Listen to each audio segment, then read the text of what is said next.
유럽 여성들이 한국으로 몰려들고 있습니다. 그들이 믿었던 유토피아, 한때 세계에서 가장 평등하고 안전하다고 칭송받던 나라들이 이제는 폭력과 불안의 늪으로 변했기 때문입니다. 그들 중에서도 가장 빛났던 나라는 지금 유럽 최악의 총기 범죄 국가로 전락했습니다. 어린 소년들이 총에 맞아 쓰러지고 갱단의 전쟁으로 빵집이 폭발하며 시민들은 더 이상 밤거리를 걸을 용기를 내지 못합니다. 그곳에서 살아남은 사람들은 묻습니다. 이제 우리는 어디로 가야 할까? 그때 등장한 대답은 한국이었습니다. 한국은 밤에도 안전하게 산책할 수 있는 나라입니다. 단 한 줄의 문장이었습니다. 하지만 그 문장은 절망에 빠진 수많은 이들에게 새로운 희망의 빛이 되었습니다. 한때 평화로운 스웨덴 시골 마을에서 자랐던 여성은 어린 시절의 모든 아름다움을 갱단의 폭력과 사회의 붕괴 속에서 잃어버렸습니다. 총소리와 폭발음, 그리고 공포가 일상이 된 고향을 뒤로하고 그녀는 마지막 희망을 좇아 한국행 비행기에 올랐습니다. 그녀는 말합니다. 한국은 사람들의 따뜻한 미소와 공동체 정신, 그리고 위기 속에서 서로를 돕는 힘이 살아 숨쉬는 곳입니다. 대체 무슨 사연인지 오늘 사연 바로 시작하겠습니다. 안녕하세요. 저는 엘리나입니다. 스웨덴의 스몰란드라는 조용하고 한적한 지역에서 태어났어요. 제가 어릴 때 스웨덴은 세계에서 가장 평등한 나라라는 명성을 누리고 있었죠. 모두가 행복하게 살 수 있는 나라라는 말이었어요. 그때까지만 해도 이 말에 의심을 품어본 적이 없었습니다. 어린 시절 저는 평화로운 풍경 속에서 자랐습니다. 아침이면 새소리가 들렸고 오후엔 친구들과 숲에서 놀곤 했어요. 마을 어귀의 상점 주인은 언제나 미소를 짓고 저를 반겨줬죠. 하지만 이런 동화 같은 풍경이 영원히 지속될 것이라 믿은 건 어리석은 착각이었어요. 시간이 지나면서 스웨덴의 그림자가 짙어지기 시작했어요.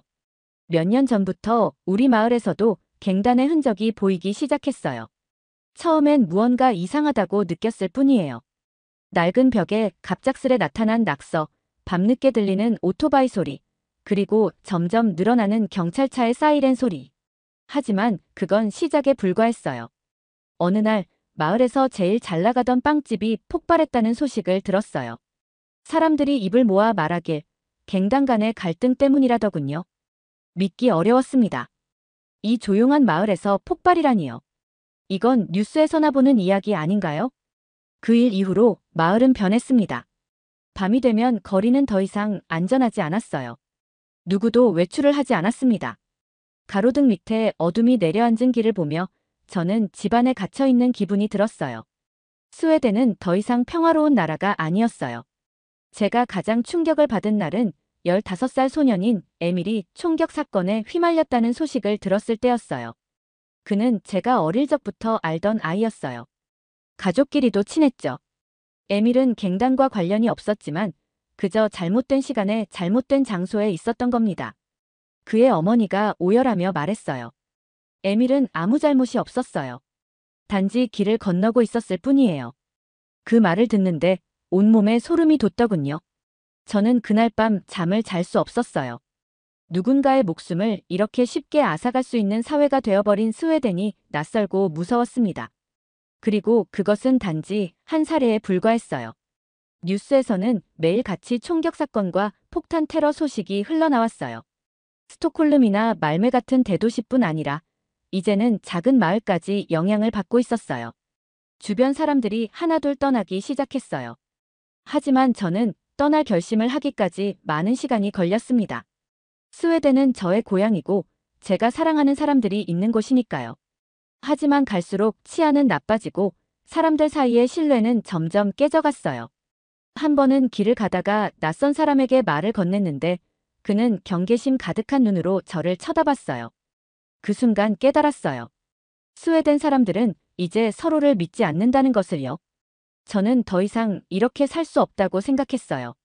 매일 뉴스에서 들려오는 폭력과 불안에 질려버렸죠. 어딘가에 더 나은 세상이 있을까?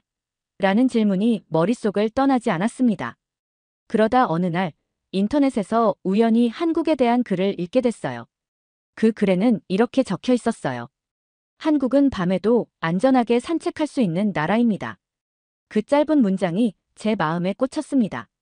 정말 그런 나라가 있을까요? 저는 믿기 힘들었어요. 하지만 그 의문은 제게 희망을 줬습니다.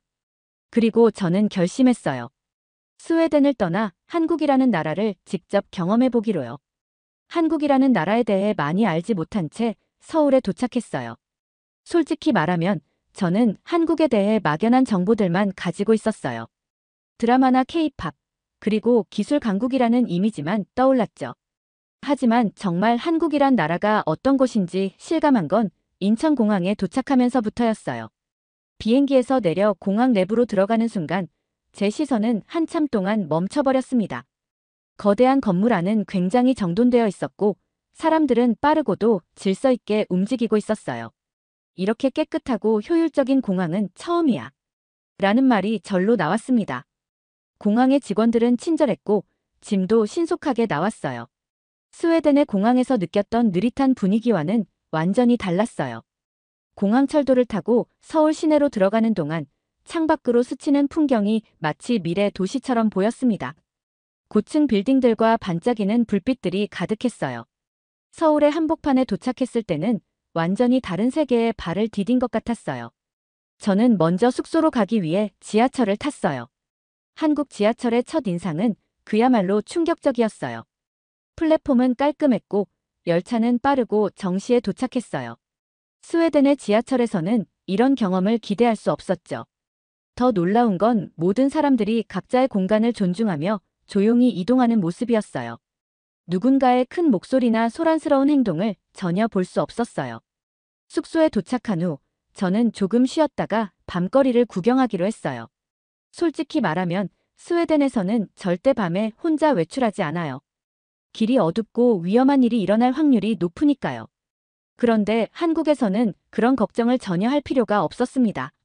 저는 한 손에 핸드폰을 들고 서울의 밤거리를 활보했어요. 사람들이 많았지만 복잡하지 않았고 모든 가게와 카페는 늦은 시간까지 활짝 열려 있었어요. 길을 걷다가 출출해져서 작은 편의점에 들어갔어요. 저는 편의점에서 라면을 하나 집어들고 직원에게 물어봤어요. 이거 어디서 먹어요? 직원은 웃으며 가게 한쪽의 작은 식탁을 가리켰어요. 저는 그 자리에서 라면을 먹었어요. 처음 보는 광경이었죠. 스웨덴에서는 편의점에서 음식을 먹는 건 상상도 못할 일이에요. 그런데 한국에서는 이게 너무도 자연스러운 풍경이더군요. 특히 한강공원을 걷던 순간은 제게 더 큰 충격을 줬어요. 밤인데도 가족 단위로 운동하는 사람들, 연인들이 손을 잡고 걷는 모습이 너무도 평화로워 보였어요. 아이들이 어두운 길에서 뛰어노는 걸 보고는 정말 믿기지 않았습니다. 스웨덴에서는 어둠이 내리면 아이들이 밖에 나가는 일은 거의 없어요. 부모들이 아이들을 꼭 집에 두고 지키죠. 그런데 한국은 달랐어요. 그날 밤 숙소로 돌아가는 길에 갑자기 울컥한 감정이 들었어요.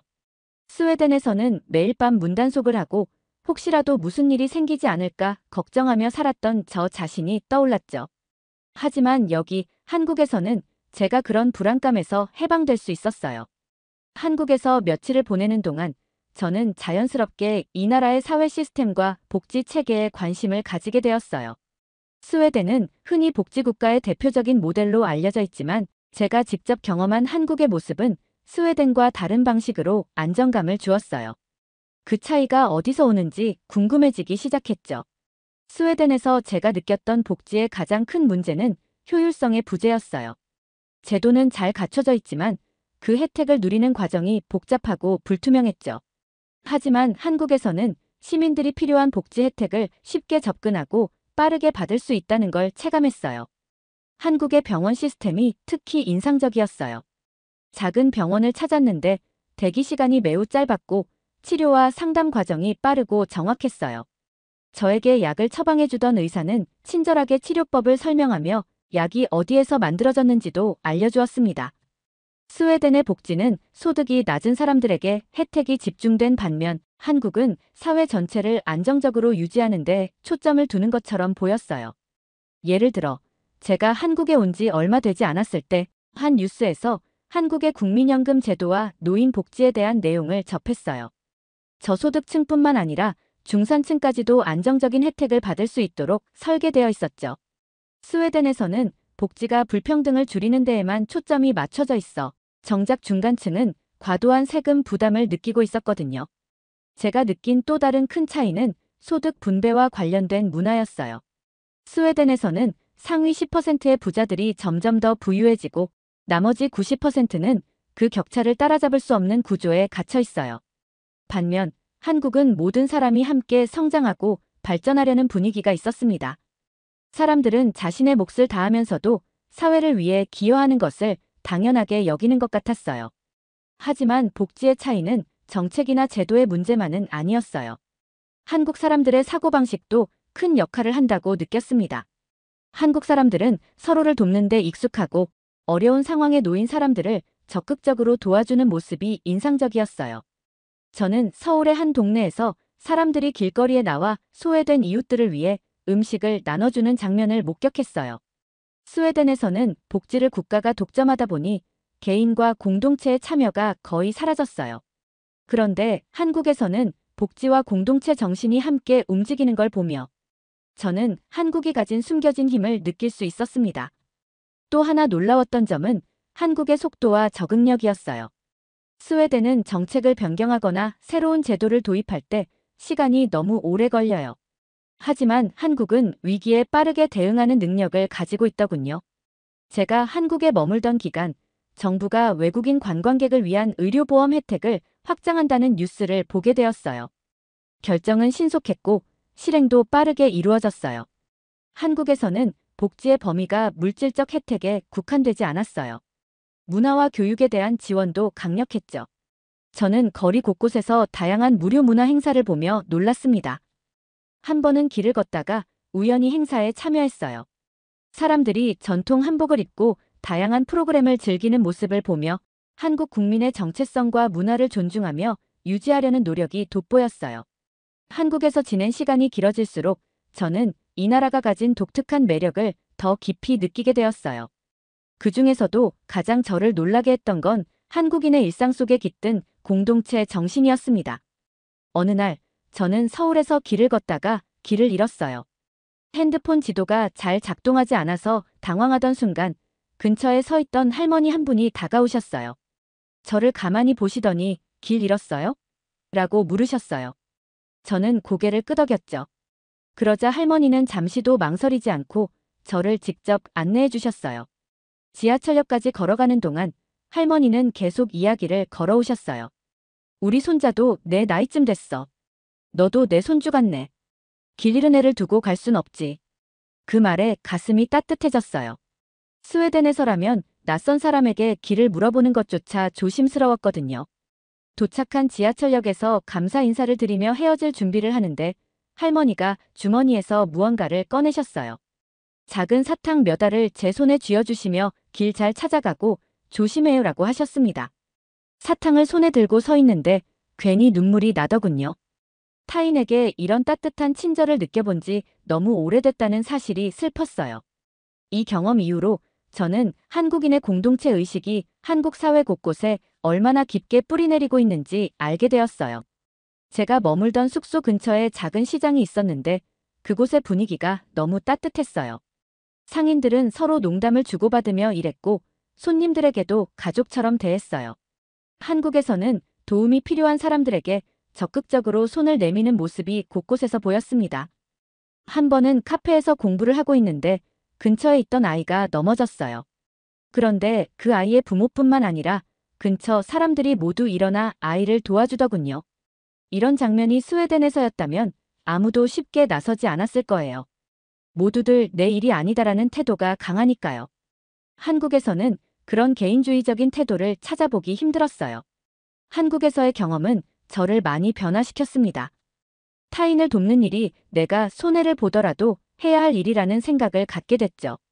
한국인들의 이런 정신은 한국 사회가 얼마나 건강하게 유지되고 있는지 보여주는 근본적인 이유라고 느껴졌어요. 저는 한국에 오기 전까지 밤이라는 시간에 대해 항상 두려움을 느꼈어요. 스웨덴에서는 어둠이 내리면 불안감이 자연스레 따라왔어요. 거리가 조용해질수록 그 고요함이 오히려 위협적으로 느껴졌죠. 누군가 갑작스럽게 다가올지도 모른다는 공포가 늘 있었거든요. 서울에서 첫날 밤, 저는 한강공원을 산책했어요. 처음엔 조금 망설였습니다. 스웨덴에서라면 밤에 공원을 걷는다는 건 너무도 위험한 일이었으니까요. 그런데 한강공원은 제가 상상했던 것과 완전히 달랐습니다. 공원에는 사람들이 넘쳐났고 그들 모두 자유롭고 평화로운 시간을 보내고 있었어요. 연인들은 손을 잡고 걷고 가족들은 함께 자전거를 타며 웃고 떠드는 모습이 정말 인상적이었어요. 그날 밤 저는 한강을 따라 걷다 문득 스웨덴에서 겪었던 일이 떠올랐어요. 몇 년 전 저는 스톡홀름의 한 공원 근처에서 저녁 모임을 마치고 집으로 돌아가던 중이었어요. 시간이 늦어지면서 길이 점점 어두워졌고 아무도 없는 거리를 걷고 있던 제 뒤에서 발소리가 들리기 시작했어요. 그 소리는 점점 가까워졌고 저는 두려움에 발걸음을 재촉했죠. 다행히도 아무 일도 일어나지 않았지만 그날의 공포는 제게 깊게 남아있어요. 스웨덴에서는 밤이란 이렇게 위험과 불안으로 가득 찬 시간이었어요. 하지만 한국에서는 그런 공포가 없었습니다. 저는 이곳에서 처음으로 밤의 여유로움을 즐길 수 있었어요. 어느 날은 편의점에서 간단히 음식을 사 먹고 혼자서 1시간 넘게 걸었어요. 지나가는 사람들은 모두 저마다의 일상에 집중하며 길을 걸었고 저는 그 속에서 완벽히 안전하다고 느꼈어요. 한 번은 밤늦게 택시를 탔던 경험이 있어요.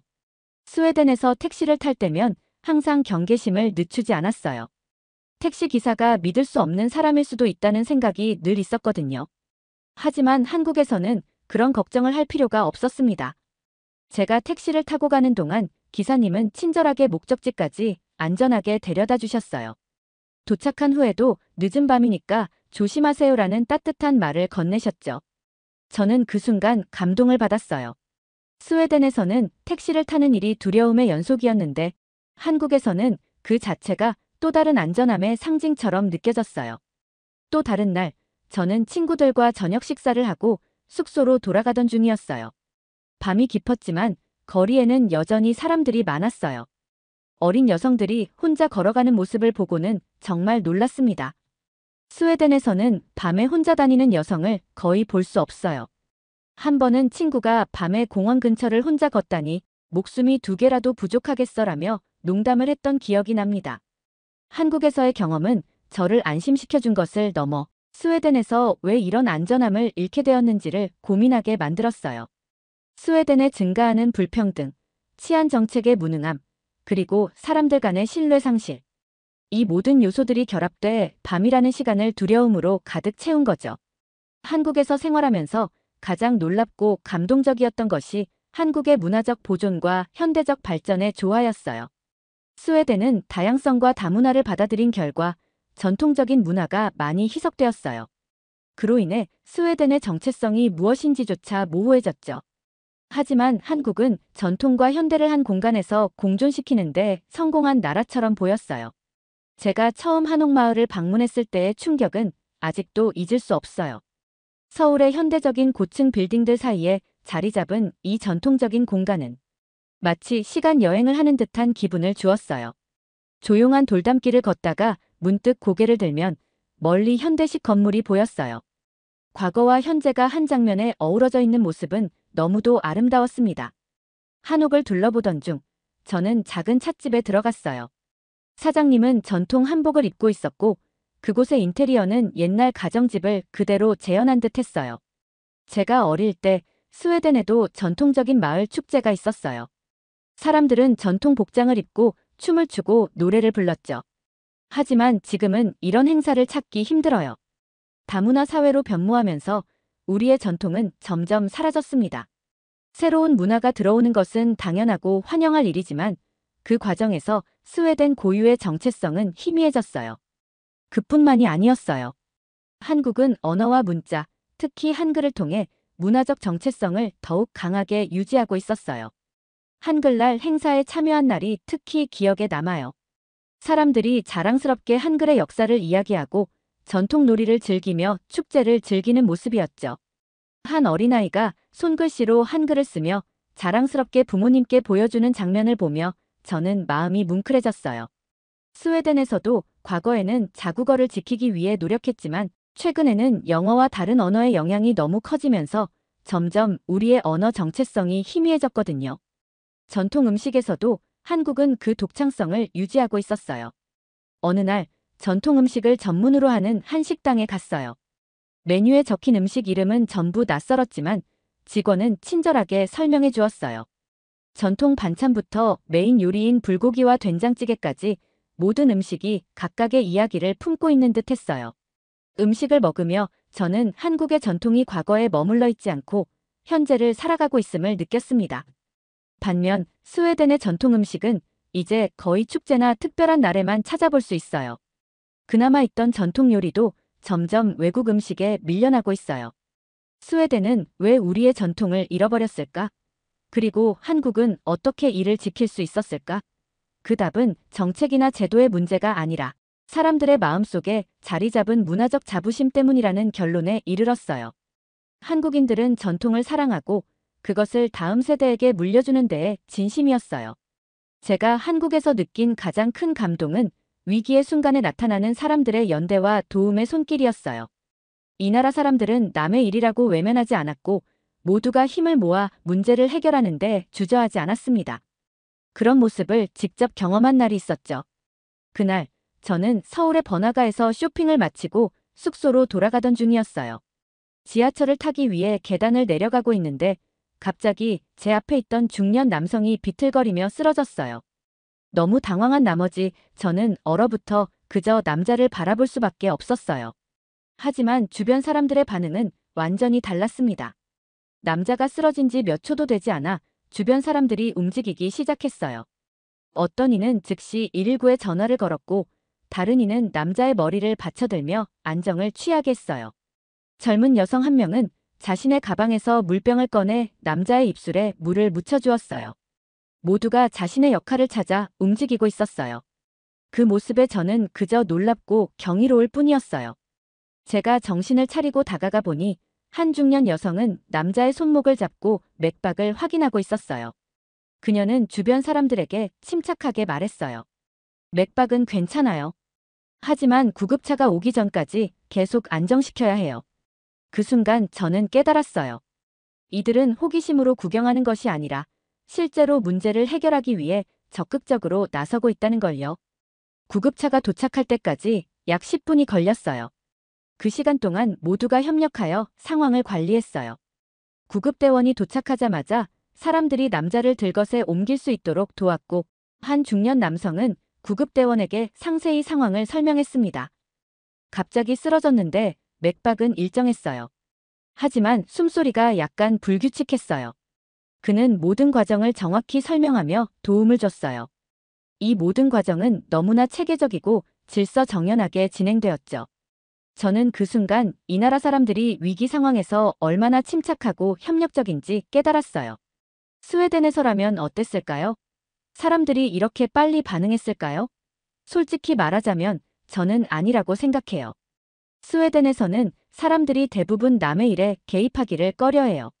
그저 지나치거나 구경만 할 뿐이죠. 심지어 긴급 상황에서도 누구 한 명 나서지 않아 시간이 지체되는 경우가 많았어요. 스웨덴에서 제가 겪었던 한 경험이 떠올랐어요. 몇 년 전, 한 노인이 길거리에서 미끄러져 넘어졌을 때의 일이었어요. 그때 주변에 많은 사람이 있었지만 누구도 선뜻 나서지 않았어요. 사람들이 멀찍이 떨어져 서로를 바라보기만 했죠. 결국 한참 후에야 한 청년이 노인에게 다가가 도움을 주었어요. 반면 한국에서는 사람들이 즉각적으로 반응하고 자신의 역할을 찾는 모습이 인상 깊었어요. 저는 그날 사건 이후로도 계속 한국인들의 도움과 연대 정신을 목격했어요. 버스를 타고 가던 중이었어요. 할머니 한 분이 가방을 놓고 내린 것을 발견한 젊은 남성이 즉시 기사님께 알리더군요. 기사님은 차를 세우고 그 가방을 할머니께 돌려주기 위해 급히 조치를 취했어요. 제가 정말 놀랐던 건 이 모든 상황이 너무도 자연스럽게 이루어졌다는 점이었어요. 마치 모두가 당연히 해야 할 일을 하고 있다는 듯이요. 한국에서 사람들은 서로를 돕는 것을 의무가 아니라 자연스러운 삶의 일부로 받아들이는 것 같았어요. 이곳에서는 나의 일이 아니라고 외면하지 않고 어려운 상황에 처한 사람에게 먼저 손을 내미는 것이 너무도 당연하게 여겨졌어요. 제가 한국에서 보낸 시간은 제 인생의 새로운 전환점이 되었습니다. 처음 이곳에 왔을 때 저는 스웨덴과 다른 나라를 경험하고 싶었을 뿐이었어요. 하지만 이 나라에서의 시간은 그저 여행의 일부가 아니라 제가 잃어버렸던 것을 되찾게 해주는 과정이었어요. 그리고 그 과정에서 저는 스웨덴과 한국의 차이를 통해 많은 것을 깨닫게 되었죠. 한국에 오기 전까지 저는 스웨덴의 문제에 대해 종종 불평하곤 했어요. 불평등이 점점 심화되고 치안은 나빠지며 사람들 간의 신뢰가 깨져가는 현실에 지쳤죠. 하지만 한국에서의 경험은 단순히 스웨덴의 문제를 더 비관적으로 보게 한 것이 아니라 우리가 잃어버린 것들을 되찾을 수 있는 가능성을 보게 해줬어요. 한국은 저에게 희망을 보여줬습니다. 어느 날 저는 서울의 한 작은 도서관을 방문했어요. 그곳에서 우연히 한국 현대사를 다룬 책을 읽게 되었어요. 그 책에는 한국이 겪었던 어려움과 이를 극복해낸 이야기가 담겨 있었어요.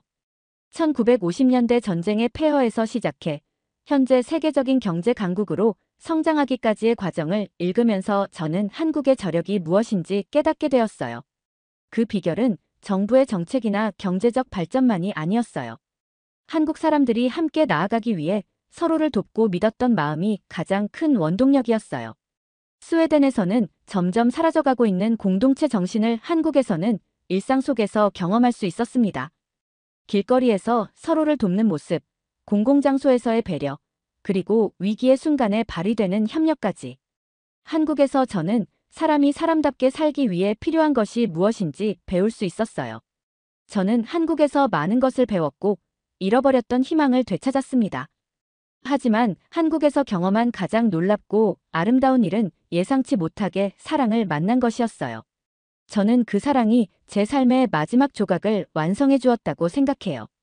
그날은 서울의 한 카페에서 책을 읽고 있던 평범한 오후였어요. 저는 한국의 전통과 현대를 비교하는 책을 읽으며 메모를 하고 있었는데 옆 테이블에 앉아있던 한 남자가 저에게 말을 걸었어요. 그는 제게 다소 서툰 영어로 혹시 여기에서 길을 찾는 외국인인가요? 뭔가 열심히 적고 계셔서요라고 물었어요. 저는 웃으며 답했죠. 아니에요. 저는 한국에 대해 공부하고 있어요. 이 나라가 너무 매력적이어서요. 그가 미소를 지으며 고개를 끄덕였어요. 한국의 매력을 느낀다니 제가 고맙네요. 그의 말은 다정하면서도 따뜻했어요. 그의 이름은 희성이었어요. 저는 처음에 친절한 한국인이라고 생각했어요. 그는 자신의 삶과 한국의 문화, 그리고 현대 한국 사회가 가진 고민에 대해 솔직히 이야기했어요.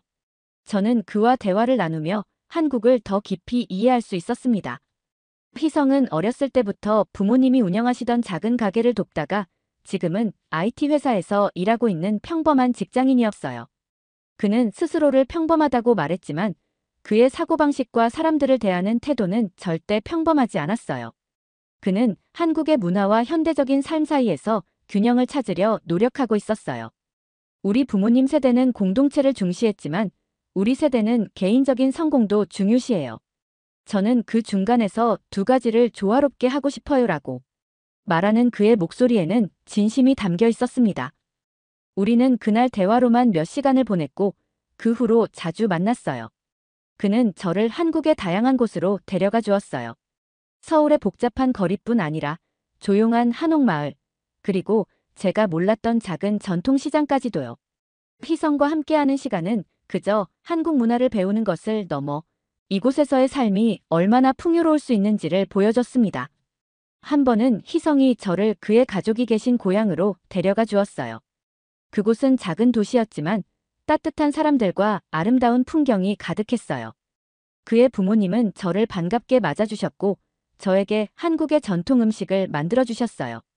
저는 식탁에서 함께 웃고 이야기하며 한국이 사랑과 배려가 가득한 곳이라는 걸 새삼 깨달았어요. 희성과의 시간은 제게 여행 중에 특별한 추억이 아니었어요. 그는 저에게 한국이 가진 따뜻함과 아름다움을 한 사람의 모습으로 보여주었어요. 동시에 그는 제게 제가 몰랐던 제 자신의 모습을 찾을 기회를 주었습니다. 저는 희성과 함께하면서 여기서 오래 머물고 싶다는 생각을 하게 되었어요. 어느 날 밤, 우리는 한강을 걷고 있었어요. 바람이 선선했고 서울의 야경이 너무 아름다웠죠. 희성은 갑자기 걸음을 멈추더니 제게 말했어요. 엘리나, 한국에 대해 많은 걸 배우러 왔다고 했잖아요. 그런데 이제 내가 궁금해요. 한국 말고 당신은 어떤 사람인지 알고 싶어요. 그 말에 제 심장은 뛰기 시작했어요. 그 순간 희성이 제가 믿고 의지하고 싶은 사람이라는 걸 깨달았습니다. 그날 이후로 우리의 관계는 더 특별해졌어요. 저는 한국에서의 시간 동안 새로운 문화를 경험하고 희망을 찾았을 뿐 아니라 제 삶을 함께 나눌 사람을 찾았어요. 희성은 제게 안정감과 따뜻함을 주었고 제가 스웨덴에서 잃어버렸던 것들을 되찾게 해주는 존재가 되었어요. 이제 저는 남은 인생을 한국에 머물기로 결심했습니다. 이곳에서 희성과 함께 새로운 미래를 만들어가고 싶어요. 물론 스웨덴에 있는 가족과 친구들을 그리워할 때도 있겠지만 저는 한국에서의 삶이 제게 훨씬 더 큰 의미를 준다고 믿어요. 두 번째 사연 시작합니다. 일본은 이미 높은 기술 수준을 증명했습니다. 그런데 왜 일본이 아닌 한국을 선택한 걸까요? 라며 의문을 품은 연구원이 있습니다. 그의 동료들은 아마 외교적인 선택이거나 비용 때문일 수도 있어. 한국은 이런 프로젝트에 저비용으로 참여하니까. 라며 한국이 일본보다 뛰어나다는 것을 인정하지 않고 있습니다. 하지만 이 대답은 그에게 충분히 설득력 있게 다가오지 않았습니다. 무엇인가 더 깊은 이유가 있을 것만 같았죠. 결국 그는 직접 한국을 방문하기로 결심합니다. 그는 한국 방문 이후 이렇게 주장했습니다. 한국은 더 이상 경쟁자가 아니었습니다. 그들은 우리가 배워야 할 스승이었습니다. 대체 무슨 사연인지 오늘 사연 바로 시작하겠습니다. 안녕하세요. 저는 미즈시로 유키노조라고 합니다. 일본 도쿄대학에서 핵융합 에너지 연구를 전공하고 지금은 일본의 자랑스러운 프로젝트 중 하나인 JT60SA에서 연구원으로 일하고 있죠. 제 경력은 꽤 화려합니다. 아이터 프로젝트에도 참여한 바 있고 일본이 이 분야에서 아시아의 최강국이라고 자부하며 살아왔습니다. 핵융합 기술은 단순히 학문적 도전이 아니라 인류의 미래를 바꿀 꿈의 에너지를 현실로 만드는 일입니다.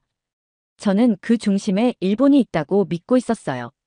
일본의 과학과 기술은 늘 앞서 있었고 이 분야에서도 예외가 아니라고 생각했으니까요.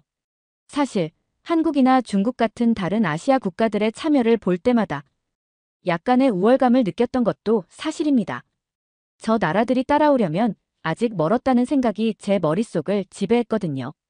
그런데 영국에서 나온 발표는 저를 깜짝 놀라게 했습니다. 영국 정부가 스텝 프로젝트라는 독자적인 핵융합 발전소 건설 계획을 발표한 것입니다. 기존의 아이터 프로젝트보다 10년 이상 빠르게 상용화를 이루겠다는 계획이었죠. 이 소식은 일본 과학계에 큰 충격을 주었습니다. 일본은 이미 아이터에서 선도적인 역할을 맡고 있었기 때문에 영국이 독자적으로 더 빠른 일정을 목표로 한다는 소식은 우리에게 약간의 긴장감을 불러일으켰습니다. 하지만 저를 더욱 당황스럽게 만든 것은 영국의 기술 협력 파트너로 한국이 선택되었다는 점이었어요. 서울대학교의 초전도 응용연구센터와 영국 원자력청이 스텝 프로젝트에 협력한다고 발표했을 때 저는 한동안 믿을 수 없었습니다. 한국이요? 한국이 일본을 제치고 영국과 협력한다고요? 그 순간 제 머릿속에 떠오른 것은 아이터에서 함께 일했던 한국 연구진들이었습니다. 솔직히 그들에 대해 좋은 기억이 많지 않았습니다. 그들이 잘못해서가 아니라 그저 우리 일본 연구진이 항상 그들보다 한 발 앞서 있었기 때문입니다. 스텝 프로젝트는 아이터와는 다르게 실제로 상업적 핵융합 발전을 목표로 하는 야심찬 계획입니다. 이 프로젝트에서 초전도 자석과 같은 핵심 기술은 필수적인 요소인데 한국이 그 기술을 제공한다고 했죠. 저는 이 점이 특히 이해되지 않았습니다. 일본은 이미 JT60SA를 통해 초전도 기술의 높은 수준을 증명했는데 왜 영국은 일본이 아닌 한국을 선택한 걸까요? 저는 동료들과 함께 이 문제를 논의했지만 돌아오는 대답은 대부분 제 불편한 마음을 달래주려는 말뿐이었습니다. 아마 외교적인 선택일 거야. 영국과 한국이 요즘 가깝잖아. 비용 때문일 수도 있어. 한국은 이런 프로젝트에 저비용으로 참여하니까. 하지만 저조차도 이런 이유가 충분히 설득력 있다고 느껴지지 않았습니다.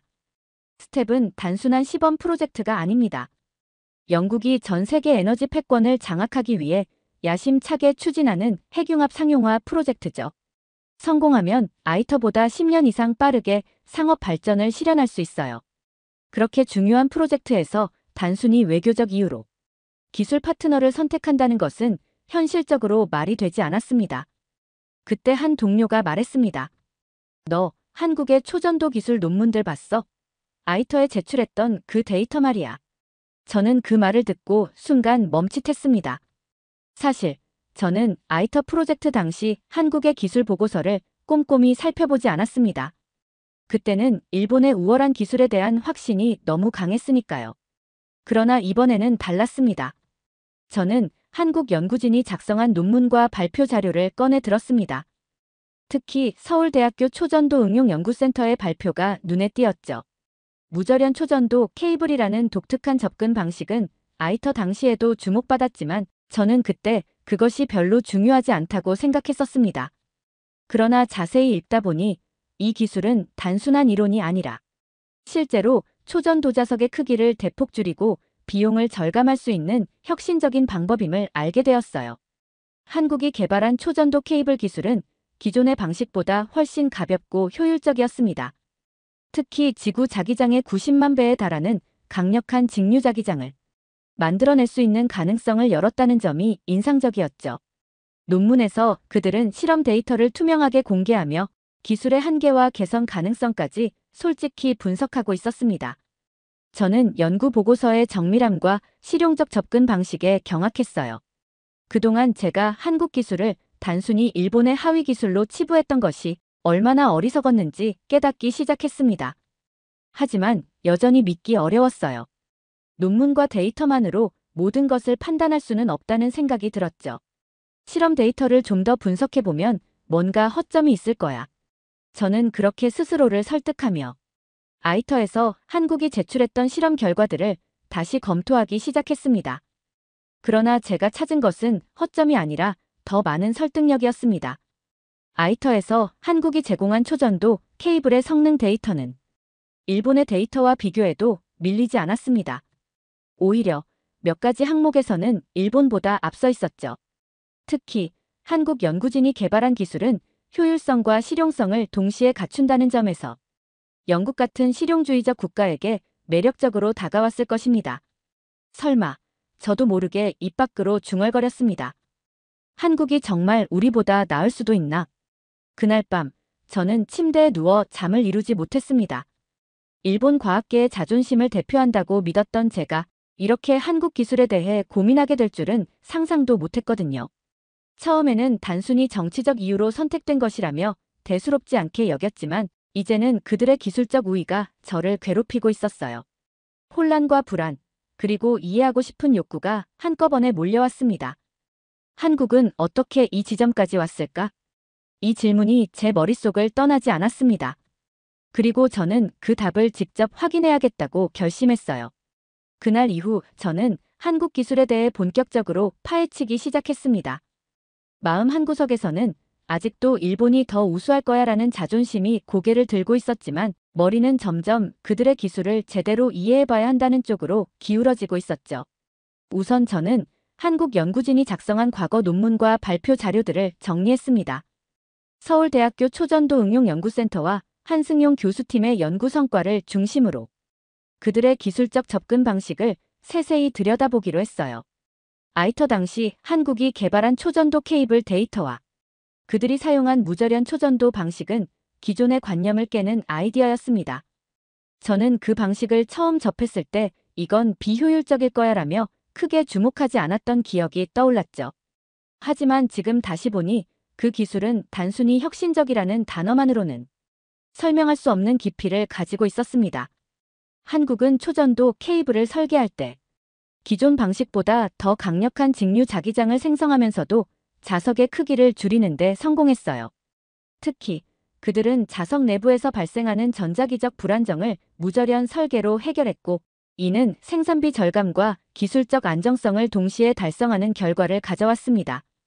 실험 데이터는 그 신뢰성을 뒷받침하고 있었어요. 한국 연구진이 발표한 자료는 저 같은 과학자가 아무리 깐깐하게 분석해도 쉽게 흠을 잡을 수 없을 정도로 정밀했습니다. 논문 하나를 다 읽기도 전에 저는 한 가지 깨달음을 얻었습니다. 그들은 일본과 다른 접근 방식을 택했어. 그리고 그것이 성공적이었다. 일본은 전통적인 방법론과 안정성에 초점을 맞추고 있었지만 한국은 실패의 가능성조차 수용하며 새로운 길을 열고 있었던 것이었죠. 그들이 도전적이고 과감한 선택을 했기에 지금의 성과를 이룰 수 있었다는 점이 점차 명확해졌습니다. 그러던 중 한국의 한승용 교수팀이 발표한 논문 중 가장 흥미로운 구절이 눈에 들어왔습니다.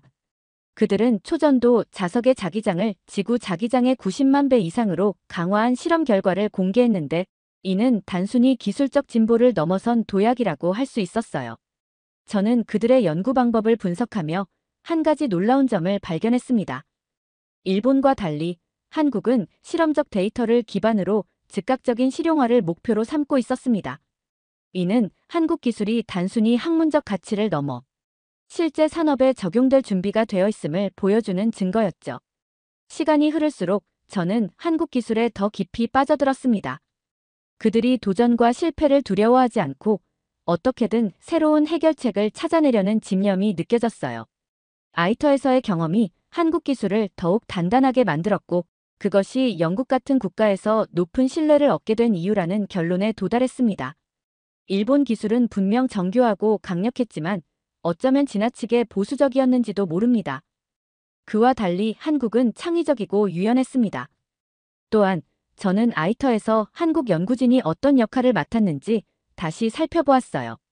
그들은 아이터 초전도 케이블의 일부를 설계하고 제작하며 아이터 내부에서 가장 까다로운 요구사항을 만족시켰습니다. 당시에는 그들의 역할이 상대적으로 작아 보였을지 몰라도 지금 돌아보니 그것은 아이터 프로젝트의 전체적인 성공에 필수적인 기여였던 것이었죠. 그들의 기술이 안정성과 혁신 사이의 균형을 훌륭하게 잡아냈다는 점이 특히 눈에 띄었습니다. 그럼에도 불구하고 저는 여전히 마음 한구석에서 논문과 데이터만으로 판단하는 건 부족하다는 생각이 들었습니다. 아무리 문서로 정리된 결과가 훌륭해도 실제 현장에서의 모습과 기술 수준은 다를 수 있습니다. 그래서 저는 한국의 연구소를 직접 방문해 그들의 기술을 내 눈으로 확인해야겠다고 결심했어요. 제 결심을 동료들에게 이야기하자 그들 중 일부는 고개를 끄덕였지만 몇몇은 한국까지 갈 필요가 있겠냐며 회의적인 반응을 보였습니다. 그러나 저는 이미 마음을 굳혔습니다. 그들이 정말 우리보다 뛰어난지 아니면 과대평가된 건지 내가 직접 확인해 봐야 해. 저는 제 스스로 이 의문의 답을 찾고 싶었죠. 서울대학교 초전도 응용연구센터와의 방문 일정을 조율하는 동안 저는 묘한 기대감과 불안감을 동시에 느꼈습니다. 제 마음속에서는 그들이 아무리 데이터를 잘 만들었다 해도 일본을 뛰어넘는 기술을 보여주지는 못할 것이다라는 자존심이 작용하고 있었어요. 서울에 도착한 날, 저는 한국 연구진이 환영 인사를 전하는 모습을 보며 그들의 열정을 느낄 수 있었습니다. 한국의 연구소는 놀랍게도 최첨단 장비들로 가득했어요. 그들은 마치 무언가를 증명이라도 하겠다는 듯 저를 위해 철저히 준비한 상태였습니다. 센터를 둘러보는 동안 한 연구원이 개발 중인 초전도 케이블을 제게 보여주었습니다. 케이블은 3m급으로 스텝 프로젝트의 초기 테스트를 위해 제작된 것이라고 했습니다. 이 케이블은 기존의 설계 방식을 버리고 무저련 구조로 설계되었습니다. 직류 자기장의 강도를 극대화하면서 동시에 생산 비용을 줄이는데 성공했죠. 그의 말은 간결했지만 기술적 자신감이 느껴졌습니다. 저는 케이블을 만지며 데이터로만 접했던 그 기술의 실체를 눈앞에서 확인하고 있다는 사실에 묘한 전율을 느꼈습니다. 연구진은 실제로 테스트 중인 초전도 자석 실험실로 저를 안내했습니다. 이곳에서는 지구 자기장의 수십만 배에 달하는 강도를 가진 자기장을 생성하는 실험이 한창 진행 중이었죠.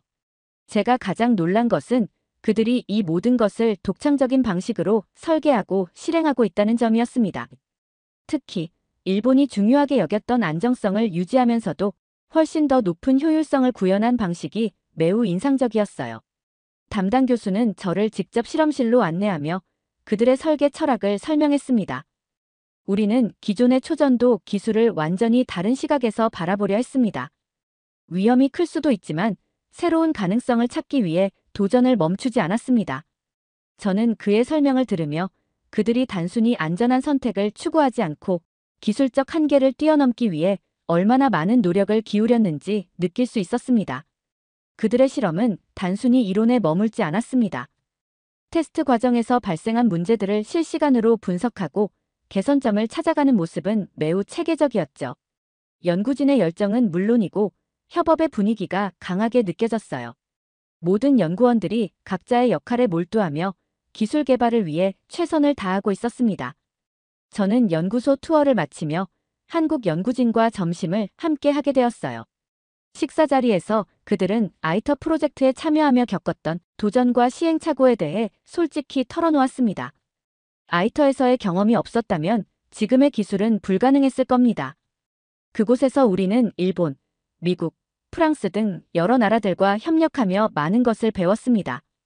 한 연구원이 그렇게 말했을 때 저는 이들이 단순히 기술적으로 뛰어난 것뿐만 아니라 협력을 통해 성장하는 능력까지 갖추고 있다는 점에 깊은 인상을 받았습니다. 한국에서의 경험은 제가 가지고 있던 고정관념을 크게 흔들었어요. 한국은 일본보다 뒤처진다는 제 생각은 이미 점점 설 자리를 잃어가고 있었습니다.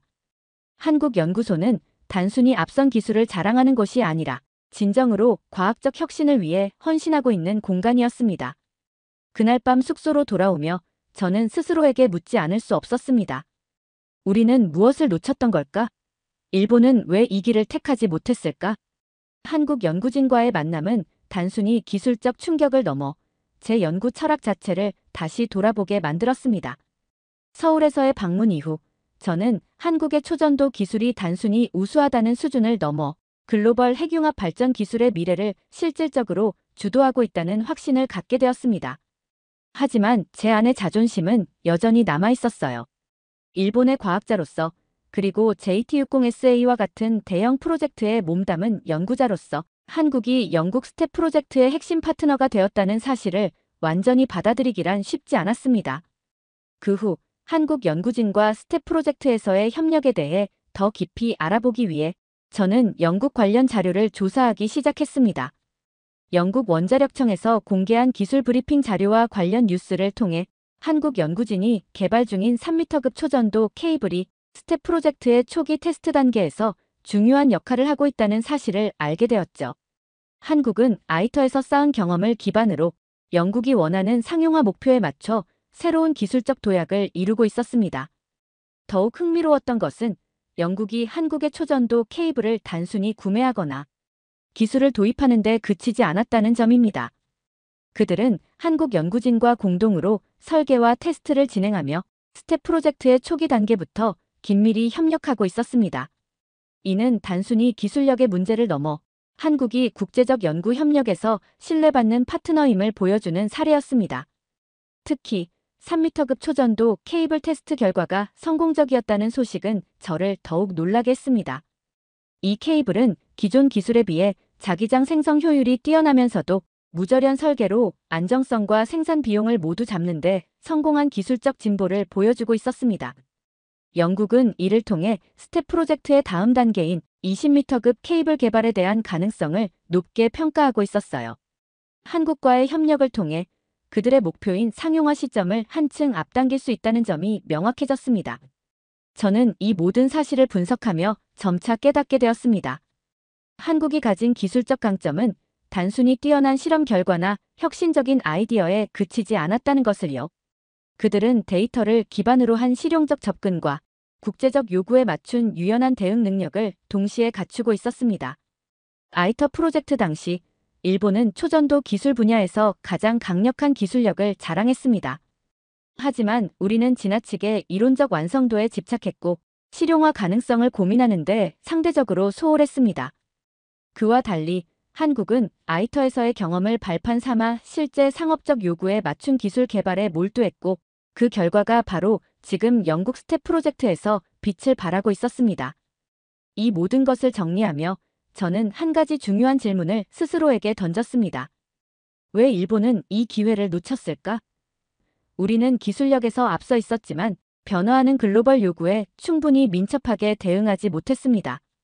우리 스스로를 세계 최고의 자리에 있다고 믿으며 안주했을 뿐 새로운 접근 방식을 탐구하거나 리스크를 감수하는 도전은 멈추고 있었습니다. 영국이 한국을 선택한 이유는 이제 명확해졌습니다. 그들은 단순히 기술적 데이터를 넘어 실용적이고 미래지향적인 결과를 가져올 파트너를 찾고 있었던 것이었죠. 한국은 바로 그 요구를 완벽히 충족시킨 국가였습니다. 한국의 스텝 프로젝트 참여와 기술적 강점에 대한 정보를 정리해 일본 연구소에 보고한 후 내부 분위기는 미묘하게 달라지기 시작했습니다. 제 보고서를 읽은 연구소 리더는 직접적인 평가를 내리지 않았지만 자료를 동료들에게 공유하며 이 데이터를 기반으로 논의해보자는 지침을 내렸습니다. 한국의 기술을 논의한다고 우리보다 뛰어나다는 걸 인정하려는 거야? 한 연구원이 회의 도중 불쾌하다는 듯 물었습니다. 저는 그 질문에 차분히 대답했습니다. 이건 단순히 경쟁의 문제가 아니야. 그들이 성공적으로 구현한 무절연 설계와 비용 절감 방법은 우리가 주목해야 할 부분이야.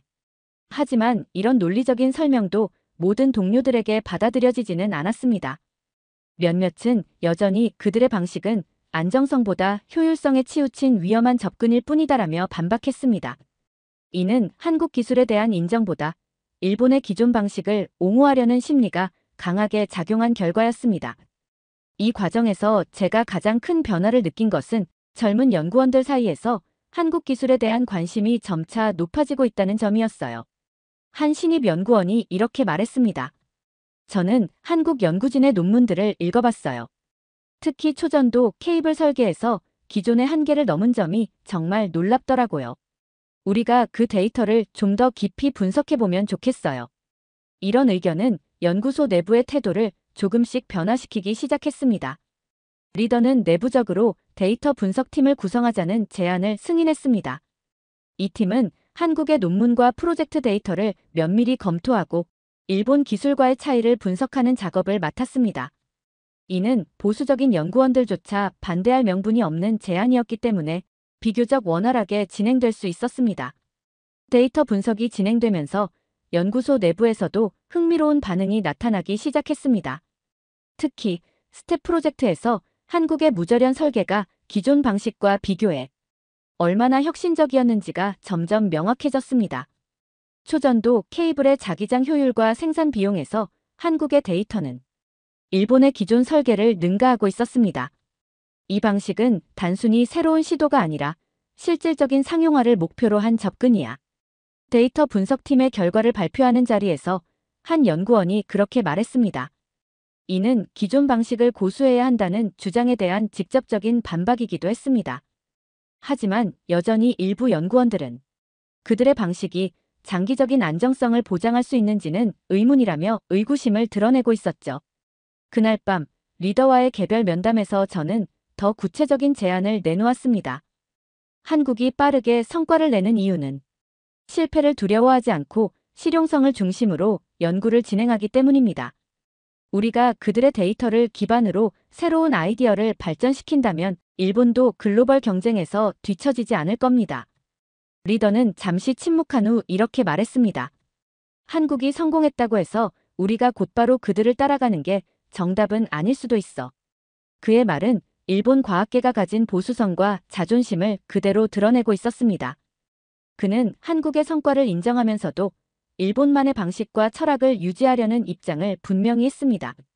이는 일본 과학계가 가진 고유한 자존심을 상징하는 동시에 변화에 대한 두려움을 드러내는 말이기도 했습니다.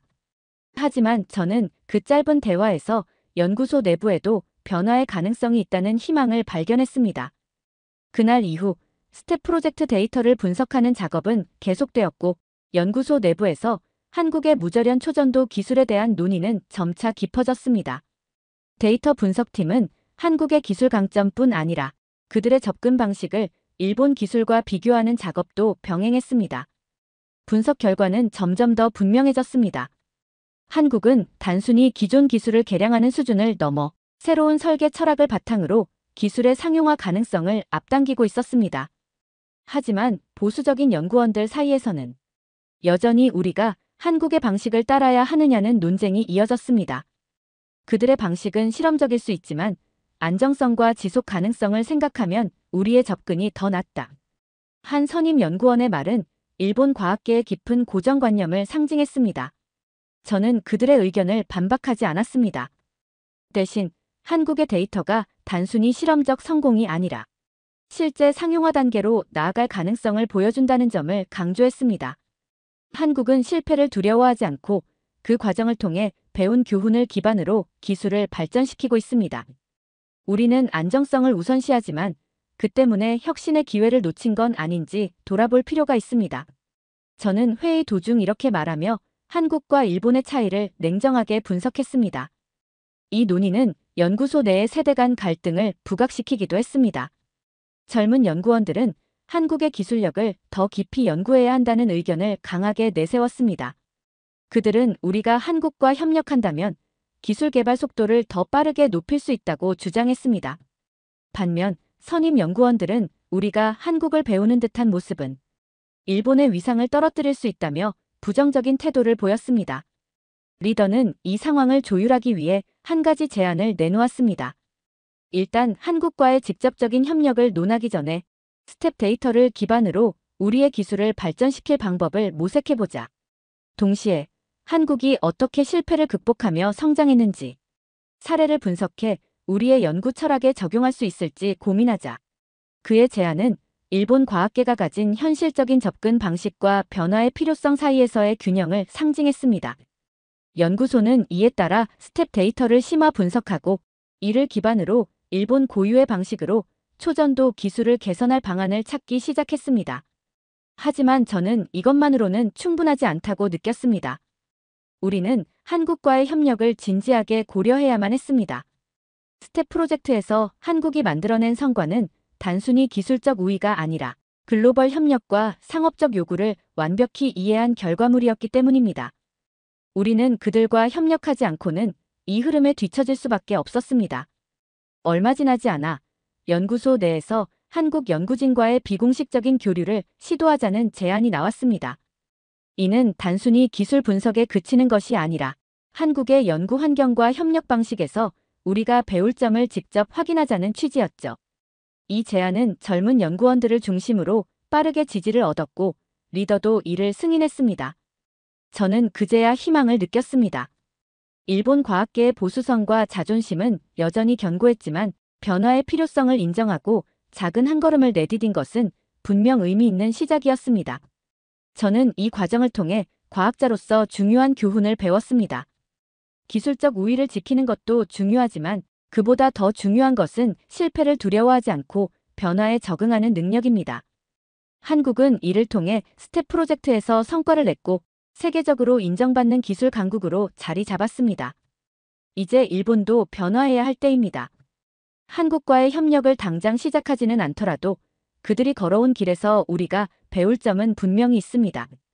저는 이 작은 변화의 시작이 일본 과학계를 더 나은 방향으로 이끄는 첫걸음이 될 것이라고 믿습니다. 그리고 그 변화를 위해 저는 제자리에서 할 수 있는 모든 일을 할 것입니다. 한국은 이제 우리의 경쟁자가 아니라 우리가 배워야 할 스승이 될 수 있습니다. 그 사실을 받아들이는 순간 일본도 새로운 도약을 준비할 수 있을 것이라 생각합니다. 오늘 사연이 재미있으셨다면 구독과 좋아요, 알림 설정까지 부탁드립니다. 더 재미있는 사연으로 돌아오겠습니다. 이상 감동탐험이었습니다.